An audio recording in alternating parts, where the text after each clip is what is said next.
If you've got questions about what makes a good vitamin C, stay tuned. I've got your answers.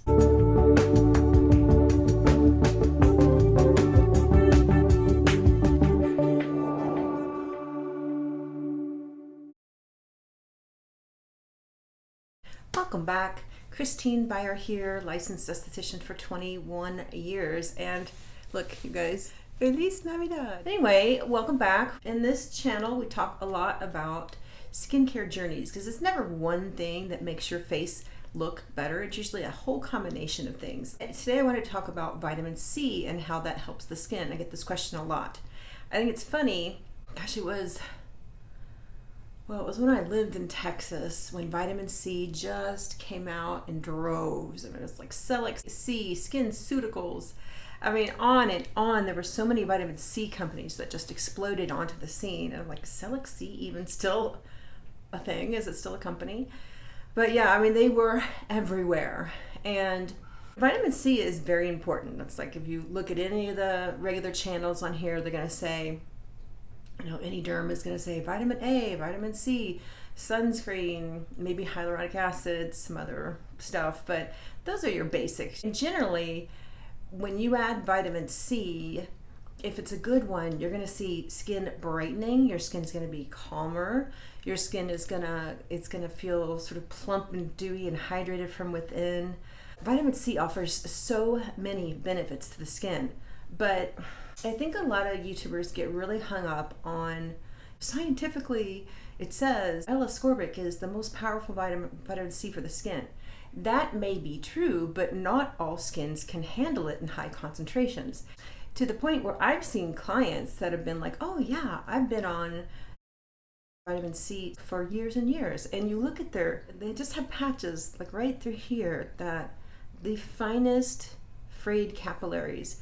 And I'm like, do you feel anything with that? And like, yeah, it burns a little when I put it on. It's like, well, doing that every single day may not be a good idea, because in the right amount, vitamin C can take redness from the skin, right? It will strengthen your capillaries and calm the skin.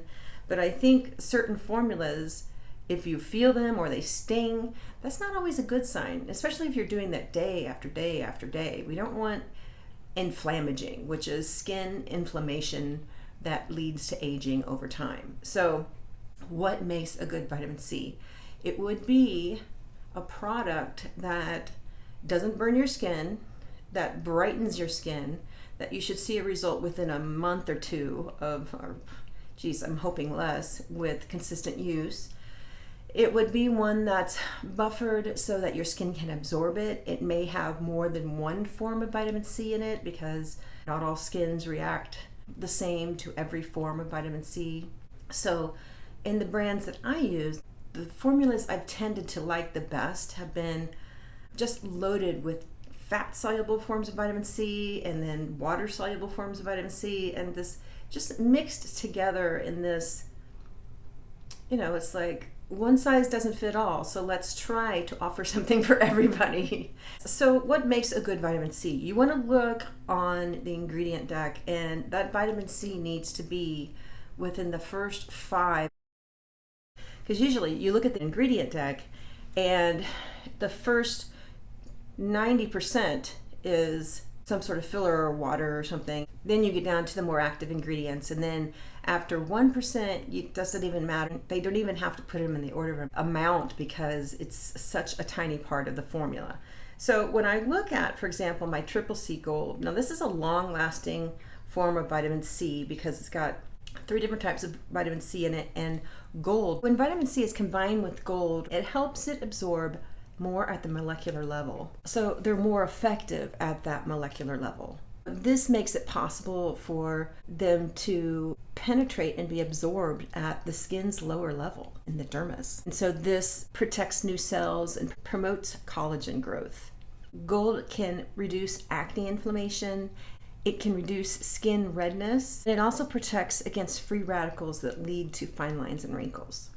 So you really want to look for a stable, hopefully it blocks out light, it's airtight so that it's stable, it's going to last a long time, because the second that water hits the formula, it's going to start to degrade.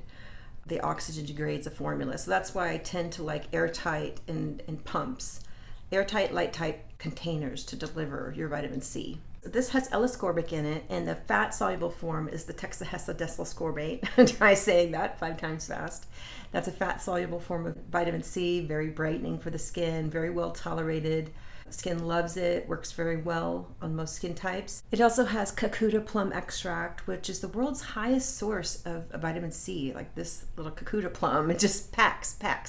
It's packed full of vitamin C. So studies on the Kakuta plum show that it has the ability to transport its vitamin C into the skin and boost collagen production. So this is packed with vitamin C. It has the higher level of vitamin C. It's not watered down where they say with vitamin C. It is up there. Another word on stability. The thing is with vitamin C, because it degrades so easily, in this formula we've put glutathione, and glutathione is a precursor to vitamin C. So once any form of vitamin C is used up, then you have the glutathione and it backs it up.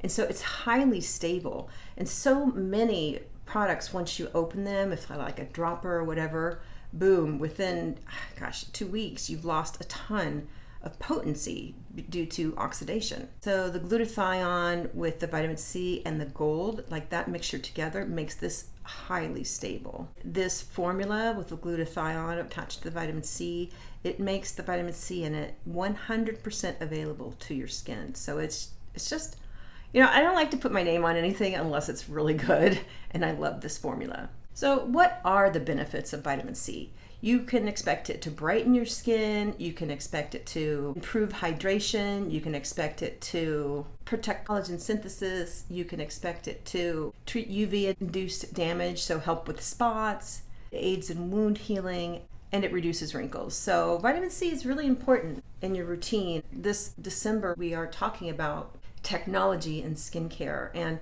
like I said, it was about,